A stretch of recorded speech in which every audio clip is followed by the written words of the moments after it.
So yan, magandang araw ulit sa inyo mga kamaster. Bali, yung ating service na motor na Bergman Street 125 ay nagka-problema. So sa mga owner na gantong unit, so alam naman natin yung madalas naging problema nito ay yung ISC, no, nawawalan ng motor o namamatay-matay yung ating motor. So i-sample natin yan. So try natin start. So yun, ayaw mag-diretso ng start niya, no. So pag ganon mga kamaster, at Bergman yung inyong motor, expect na natin or talagang alam na natin kung ano yung sira. Yan na yung ISC. So hindi siya nagpa-function ng maayos. So bali ngayon mga kamaster, meron tayong napanood sa YouTube, no, mga ilang vlogger na ginawa na ito ng solusyon, pang matagalang solusyon daw. So hindi pa natin nasusubukan. Ngayon pa lang natin susubukan 'yan. So nakita nila solusyon ay itong interior, no? O inner tube ng gulong.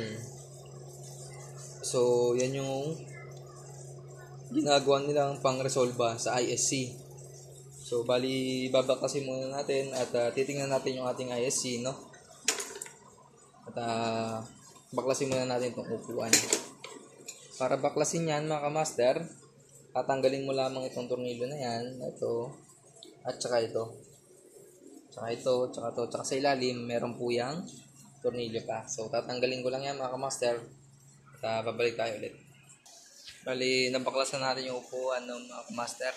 Ang ISC po, ay ito po yan mga kamaster, no? So ito, ISC. Itong sa akin, bali naipagawa ko nagka-problema na rin yan dati, kaya kaso ibinalik ko sa kasa, no, pina-check up ko sa kanila at yun nga yung kanilang ginalaw, itong ISC. Pero di naman natin nakita kung paano nila in-adjust, no. At ngayon tayo na lang siguro mag-a-adjust. Nanood na lang tayo sa YouTube. Pero yung pangyayaring sa akin noon mga kamaster ay matagal na, siguro 1 taon din bago na ulit yung ganung issue kay Bergman, no.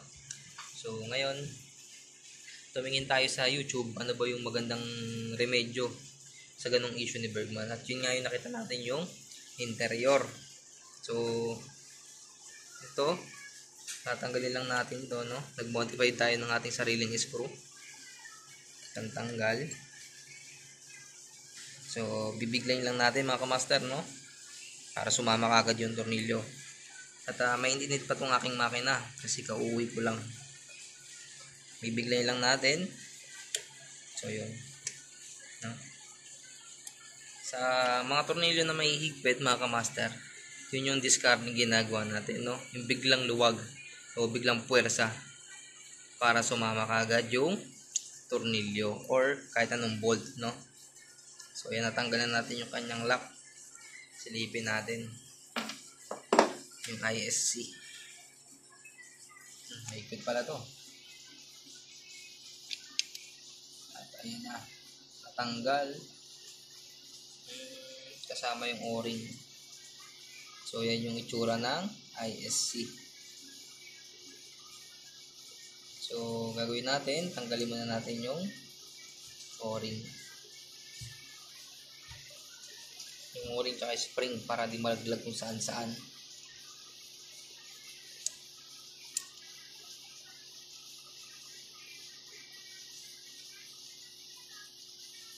Isang kamay lang kasi ang gamit natin, kaya medyo nahihirapan pa. So yan, sa pagtanggal naman nito mga kamaster, luluwagan nyo lamang siya, no? Luluwagan ng luluwagan.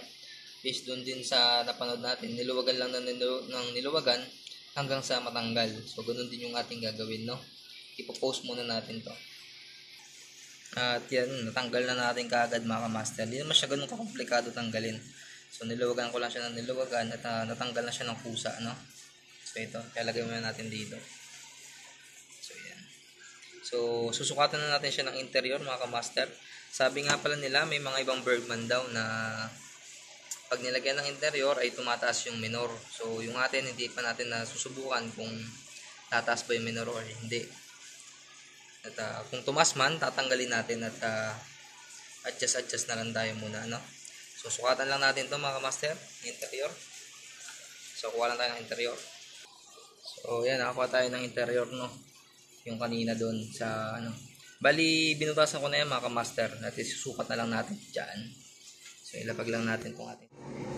Nakakuha tayo ng lagay ng cellphone. So, itusok lang natin ito dito, itong interior. Para masukatan lang natin.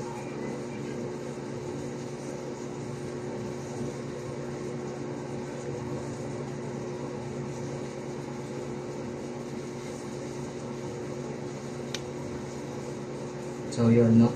Para saktong-sakto, tinusok na natin sa interior yan. Para makuha din natin yung tamang bilog. Tsaka butas.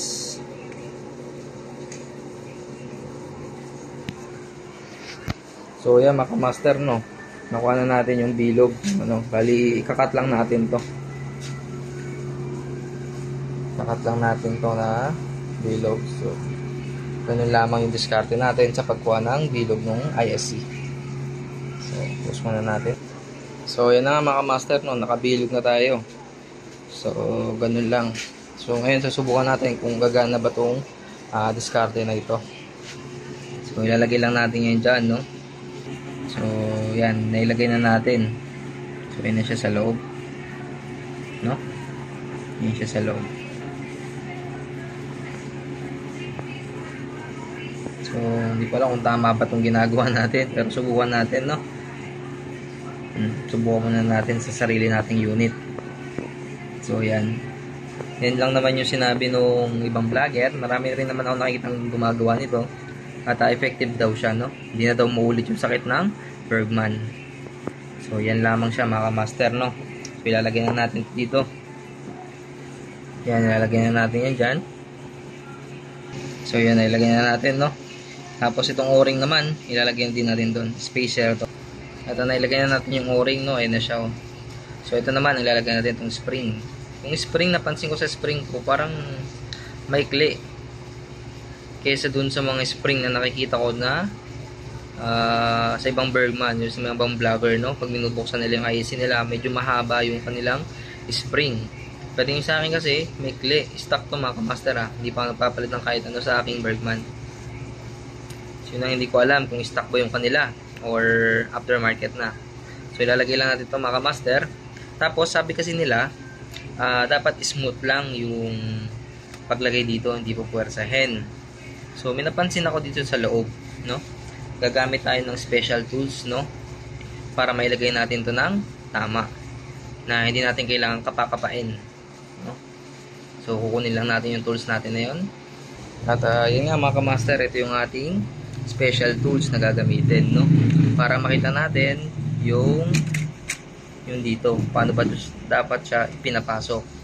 Kasi napansin ko merong tamang orientation etong hindi ko alam tawag dito sa part na to ng ISC, no? May tama siyang orientation. So napansin ko rin sa halos lahat ng vlogger na napanood ko, hindi nila sinasabi yon. Ang laging sinasabi nila ay may tamang kapakapain, dahan-dahan, tapos dapat smooth yung paglalagay.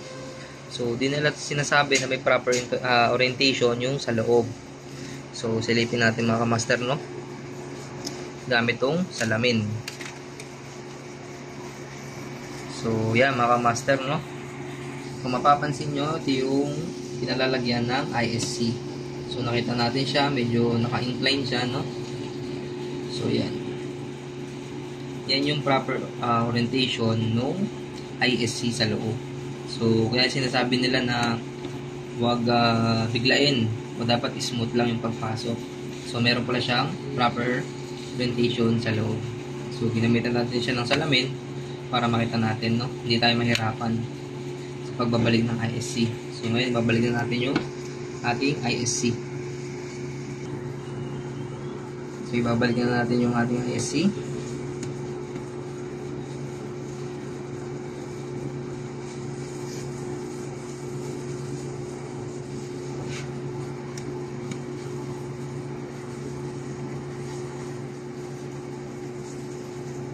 So yun, naikabit ka agad natin, no?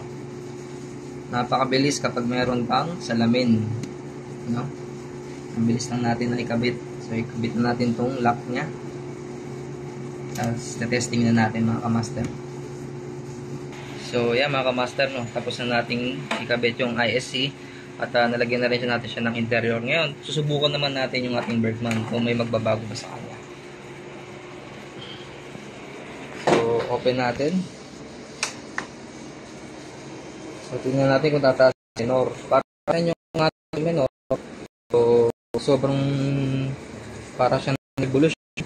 So mataas yung ngayon dito, no, nagna-number 6, yan yung reading. So ibig sabihin mataas yung minor niya. Pero kung to 0 naman yung reading dito, so mababa pa yung minor. So ngayon subukan natin siya, i-start natin.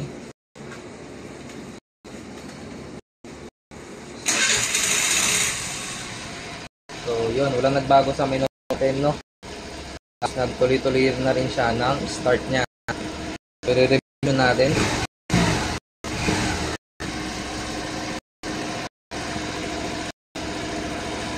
So yan, walang nagbago sa ating minor master, mababa pa rin yung ating minor. At yan, mobra naman yung ginawa natin, nga lang hindi natin alam kung bababa yung issue naman. So po kayo mga kamaster, after siguro kung man yung issue na yon, so update yung mga kamaster. So hanggang dito na lang, thank you po.